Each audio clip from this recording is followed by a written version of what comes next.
Hello guys and girls, and welcome back to another day of Get to Know Chamonix.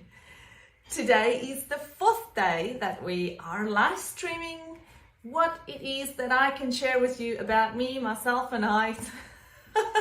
Essentially that's what it's about, because that's what this whole series is about. It's about getting to know me better. So today I am going to share with you how do I volunteer and give back my time.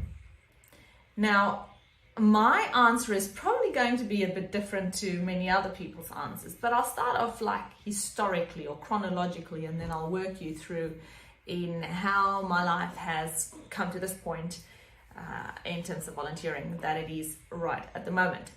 So, how I used to volunteer and give back in South Africa. I guess the answer is almost, I didn't. Yes, I know. It's just not something that happened often where I grew up. Other than that I can say that I gave my 10th to the church, and that way we gave our money where we thought it was needed. But in terms of time and effort, actually putting in volunteering in South Africa, I think the closest I got to that was I had a boyfriend at a point in time who was part of the Rotary Club, and we did some events through that. But yes, I was sort of second-handedly involved in that. But it was only until I came to Australia that I really learned the value and the meaning of giving back your time to the people around you, to the area that you're living. And I guess giving back can have different perspectives or definitions for different people. And so for me, giving back means how I contribute my time for free to help another person or an animal, or indirectly sort of through building areas, policy, those kinds of things where you put your time and your effort in and you don't get remunerated for it, or you get very little remuneration, where in fact it's not actually about getting a salary, it's more a stipend that they provide you for reading through stacks and stacks of documents. Anyway, so to go back to the question, when I started here in Australia, as I've said to you guys a few times now, is that I came as an international student and I studied at Curtin University when I first came here. And as an international student, you have a few hoops that you've got to jump through and do a number of things to make sure that you comply to all the visa regulations and rules, and that you are enrolled in sufficient credits and not basically be a burden on the government. And there were a few issues with my enrollment at first when I got here. And I struggled through getting all those things organized and sorted out with the university. It was just administratively, by the way. But I didn't know anybody, I didn't know any friends, I didn't know the system. I could speak the language, I could speak English, even though it's my second language, and I didn't always have the words. I still don't always have the words. But I managed to find my way around and figure things out as I went. And often I just wished that there was somewhere else I could go that I could ask these questions from, or somebody who could help me settle in and make sure that I'm organized in being an international student. And so while I was doing this for a while, I guess, was that a year or two, now that's right, I started as an international student doing my 2 master's degrees, and then I went working in software and came back to university to do my PhD. And at this point, when I had then already become a permanent resident and just about to become a citizen in Australia, I felt more comfortable with where I was at, and that I could then start giving back in the sense of wanting to help other international students and other students in general, and other people really who've moved to Australia to settle in and find their ways. And I found the Guild. The Guild is like the student, the Studentenraad. It's the student board at the university level, where students obviously can go to get some support if they needed to, and that's the voice of the students. So I found the Guild to be a supportive environment and decided to start helping out at the Guild so that I could give back from my time and effort, remembering how I struggled to get settled into Australia in the beginning as a student and get all my things sorted out. So I wanted to give back and make sure that other students did not have the same problems I had, and that I could help get them sorted much quicker than what it felt like for me to get sorted out in the beginning. So that really kicked off my journey in giving back, and that was as a student rep, because payment, student reps, I don't think you can call it payment. It's really almost like just covering your fuel to go to university and back to get there. So I started there. I became the vice president of the Postgraduate Student Association shortly after I joined the Guild, and then subsequently I was elected as the president of the Postgraduate Student Association at Curtin University. And then from there on, I got involved in the National Student Association for Postgraduate Students, and they're called the Council of Australian Postgraduate Associations. And I then became the president of the National Postgraduate Student Association, basically representing, about 350,000 postgraduate students in Australia. And again, that was about giving back and trying to make sure that students have good environments to study in, essentially what it gets down to. If there are any policy related issues, that we tackle those straight on. If there were issues with international students, that would look after those and advocate on behalf of the students. And I served on many national committees in that capacity, whereas I would be on boards and committees and things with the ministers, the Minister for Education, and I learned a lot in a short period of time in how politics works, because that really was my first stepping stone into politics. When I neared my PhD studies, towards the end of it, I realized that I could actually have an influence and give back to my local community that I lived in. And that was the Residents Association of the suburb that I was in. So there were some things that I wanted to help the area to get established and help them have a voice at the council or municipality level. And there was no Residents Association for our suburb at that point in time. I had volunteered at the Residents Association a few years back when they were established, but then subsequently things happened and they ceased to exist.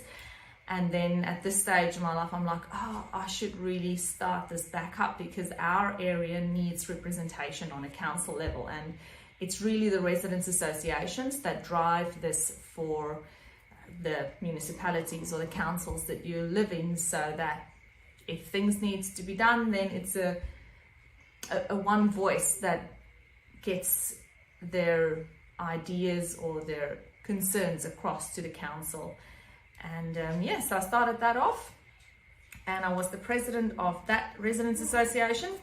And while doing that, I was approached by a few of the residents who then asked me, can I please run for council?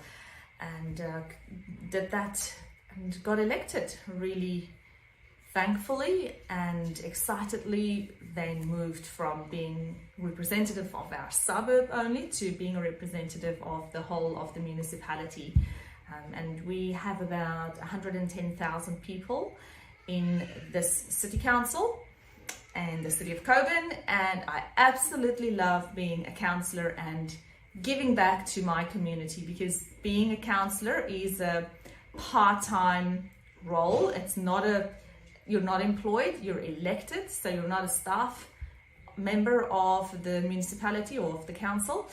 And so we get a stipend, which is really I would get more money flipping burgers at McDonald's, to give you an idea for the effort that goes into being a counsellor. So they call it a stipend. It's just basically a sitting fee, essentially. So you get reimbursed for the hours, essentially, that you attend the official council meetings for.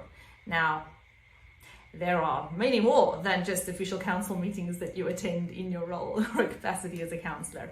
There are heaps and heaps of committees that you serve on, and meetings of the communities that you go to, and other meetings of building roads and saving animals, and just heaps and heaps of stuff. So being a counsellor has been a tremendous experience for me in my life. It has added to my life while I am able to support and give back to the community by representing their concerns and their needs, and being strategic in how we develop what we do at the City of Cockburn. As a part of that role, I was also elected to the Western Australian Women's Association of Local Government, and so I again gave back to that freely, lots and lots of hours, and absolutely loved furthering the role that women play on local governments, and encouraging more women to stand for local government, because it's all about having more women, I guess, represent the community. We all bring different aspects to the table, and I feel that women have a special angle that they can bring to issues and solving things, and we just don't see enough women on local government according to my liking. So more women should be, I guess, supported in being able to stand and contribute to their areas. It's not easy, because as a mother you have so many other things that you have to look after, and you've got to support your family, and these volunteering kind of positions often means that you will need to give some of your family life so that you can do your representative role. And most often it's during the night times, so meetings happen after hours and on weekends, and there's a lot of input and commitment that you have to give in that role of giving back to the community by being their representative, and obviously being able to stand up for what you believe in and what you think is the right and the best thing for the people in the area that you represent. I have also served on a number of school boards and college boards, councils. I used to be a member of Curtin University's council.